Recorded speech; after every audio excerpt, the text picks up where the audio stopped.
Hello guys, ইনভাইল এবং চ্যানেলে আপনাদের সকলকে স্বাগত। তো এখন বেজে গেছে প্রায় 6:45 মতো। তো আমি তো উঠে দাঁত ফাত মেজে পেরেছি। আর এই আমাদের এই যে সামনের এই পুকুরটাতে জল ছেঁচা হয়েছিল। আর এই যে জিজ্ঞেসের জন্য, আর কালকে রাতে বৃষ্টি, আরে অত বেশি বৃষ্টি না হলো, একটু ভালো রকমই বৃষ্টি হয়েছিল, যেন চারপাশে একটু সবুজ সবুজ লাগছে। এখানে এইগুলো একটু সতেজ সতেজ লাগছে। আর এই পাশে মাও সকালের কাজ করছে, মানে দাঁত মাজছে। আর এই পাশে ঠাম্মা দিয়ে গেছে দুধ। তো মায়েরও একটু গলাটার জন্য আমি আর খাই, মানে আমি আর মা একসাথেই খেয়ে নেবো। মায়ের দাঁত মায়েরটা কমপ্লিট হয়ে গেলে তারপরে আমরা দুজনে একটু করে দুধ খেয়ে নেবো, কারণ কি দুধটা গলায় লাগলে মায়েরও আরাম হবে। কদিন ধরে জ্বর, মুখে একদম ভালো লাগছিল না। আজকে এসের জন্য ভাবলাম মটরশুঁটির কচুরি, একটু মটরশুঁটি ছিল ফ্রোজেন করা, সেই মটরশুঁটি দিয়ে একটু ঘুগনি বানালাম। একটু জলটা বেশি হয়ে গেছে। আর ওই পাশে করব কড়াইশুঁটির কচুরি। সব প্রিপারেশান ডান হয়ে গেছে। রোহান একটু হেল্প করে দিয়েছিল। কালকে চিকেন যে ছিল, চিকেনটা মাইক্রোওভেনে করেছিলাম, ঠিকঠাক আমাদের ভালো লাগেনি, একটু কষবো মশলা দিয়ে। কড়াইশুঁটির কচুরির প্রিপারেশনটা করে রেখেছিলাম। রোহান তো চলে গিয়েছিল 7টার সময় দোকানে ওর পাপার সঙ্গে, মানে ওর পাপা চলে গেছিলো, তারপর ও স্কুটি নিয়ে গেছিলো। ওর পাপা বলেছিল পরে রোহানকে পাঠিয়ে দেবো, তখন ওর হাতে টিফিনটা দিয়ে দেবে, এত সকালবেলা করতে হবে না। রোহান করে রেখেছিল, একটু প্রিপারেশন হয়ে গেছিলো। আর রোহান মা বাবাকে সবাইকে দেয়া হয়ে গেছে। আমি স্নান টান সেরে আসলাম। এখন রোহান এসছে, রোহান খেয়ে আর ওর পাপার জন্য নিয়ে যাবে। আর মাংসটা কষে রেখেছি, কিন্তু আজকে ভালো লাগছে না। আজকে ডাল, ঢ্যাঁড়স ভাতে আর সিম্পল খাবার করব।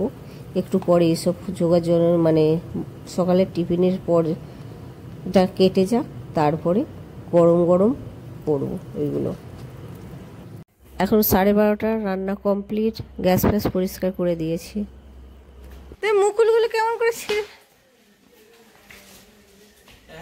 যা একটাও রাখ। তো এখন বেজে গেছে প্রায় 2টোর মতো। তো আমি এখন এবার খেতে বসে যাবো, কারণ কি সকালে হয়েছে এখানে ভাত, ডিম ভাজা, এখানে কি এটা হচ্ছে তোমার আলু ভাতে, এটা ঢ্যাঁড়স, ঢাল আর ঢ্যাঁড়স ভাতে। এই যে এখানে ডালটা রয়েছে, দই রয়েছে। দই তো খাবি না? হ্যাঁ দই তো আমি মানে মিষ্টি দই হলে খাই, টক দই খাই না। বস। বসছি। গুড ইভিনিং, এখন বাজে 5:10 মতো। শুয়ে পড়েছিলাম, উঠলাম জাস্ট। আর এইবার যাবো বাগানে। আগে সব বিচে বিচে আনতে বলেছিলাম, সেগুলো ভিজিয়ে রাখতে বসে। যাই বাগানে কি কি এনেছে বিচে দেখি।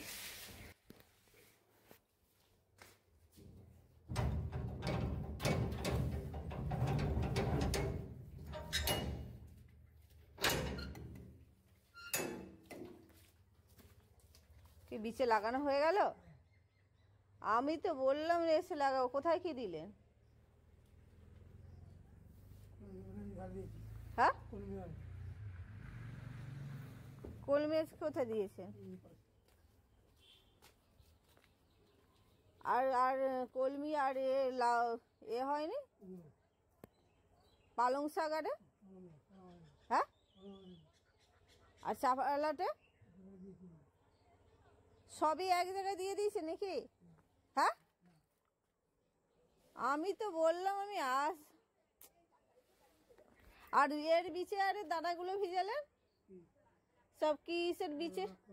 হ্যাঁ, কোথায় দিলে?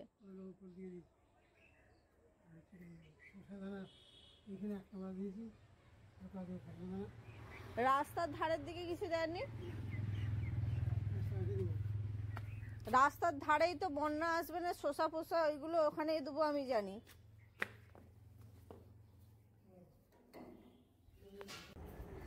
যা,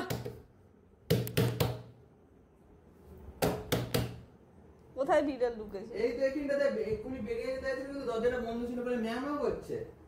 এমনি বাইরে গড়িয়ে দাও। কোথা দিয়ে গড়াবো আমি? এই যা, এটা লুবো। হ্যাঁ, ওইটা দিয়ে একটু কোথাও আমার পায়ের উপর দিয়ে সেইবারে পালিয়ে গেল, আমাকে ওইটাই ভয় লাগে।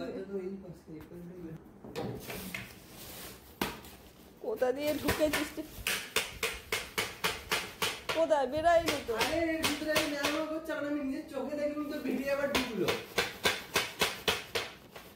এই বেড়া না রে, কোথায় তুই?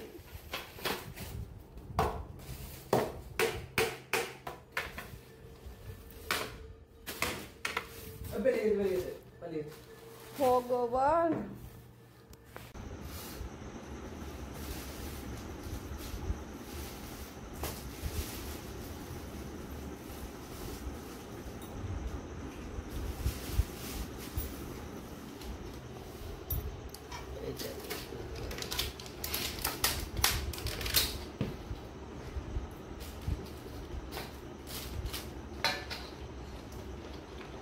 চামচের ঘরে হাতে পায় হাতে খেয়ে